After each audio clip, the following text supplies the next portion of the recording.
आपका स्वागत है। आज हम लोग बात करने वाले हैं बीपीएससी 4.0 के बारे में।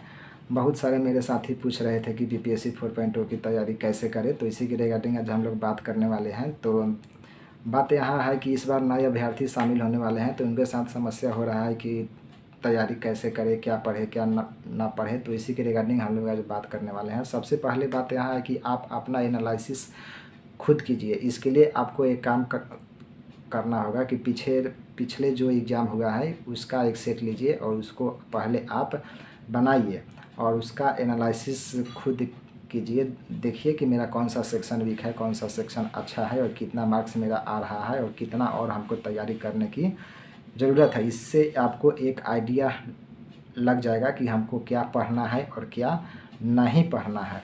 और उसके बाद आपको एक क्वेश्चन बैंक होना चाहिए। क्वेश्चन बैंक रहने से ये होता है कि आपको मतलब कि अगर क्वेश्चन बैंक पे आपका पकड़ है तो आप समझिए कि 50% तैयारी आपका हो गया। इसी तरह तो क्वेश्चन बैंक आप लीजिए। उसके बाद अब आता है मैथ रीजनिंग की, क्योंकि 1 to 5 में लगभग 35 से 40 क्वेश्चन रीजनिंग और मैथ के होते हैं। तो अगर मैथ और रीजनिंग पे आपका पकड़ अच्छा है तो आप इजली से 35 से 40 क्वेश्चन आसानी से ला सकते हैं। तो उसके बाद अब बात आता है जीके जीएस की। तो जीके जीएस में अब क्या पढ़े, कैसे पढ़े। तो बात यहाँ है कि एनसीईआरटी पढ़े, एससीईआरटी पढ़े, क्या पढ़े ना पढ़े।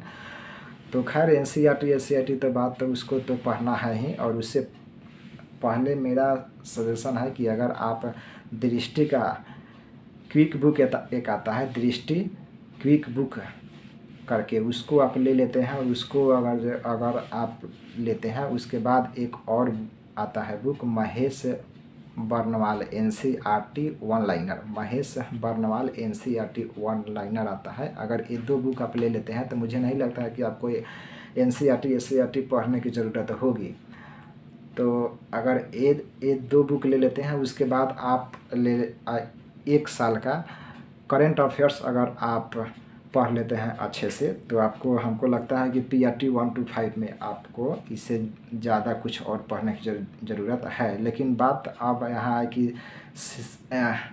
सिलेबस में लिखा हुआ है एससीईआरटी एनसीईआरटी। तो बहुत सारे लोग कंफ्यूज हैं कि एनसीईआरटी पढ़े कैसे पढ़े, 6 to 12 तक का पढ़ना है, ये पढ़ना है वो पढ़ना है। तो खैर उसको तो आपका है मन, आप चाहें तो उसको पढ़ सकते हैं। तो एनसीईआरटी अगर जहाँ तक पढ़ने की बात है तो आप ले लीजिए, उसको पढ़िए। लेकिन सारे बुक एनसीईआरटी में नहीं पढ़ना है। क्या क्या पढ़ना है उसमें हम बता दे रहे हैं आपको। एनसीईआरटी में इतिहास पढ़ना है, भूगोल पढ़ना है, संविधान पढ़ना है। 3 बुक यहाँ से हो गया, उधर से साइंस में हो गया 3 बुक है, फिजिक्स केमिस्ट्री बायो। ये 6 बुक ही अगर आपको एनसीईआरटी पढ़ने का मन है तो बस ये 6 बुक ही ले लीजिए और उसी को पढ़िए अच्छे से।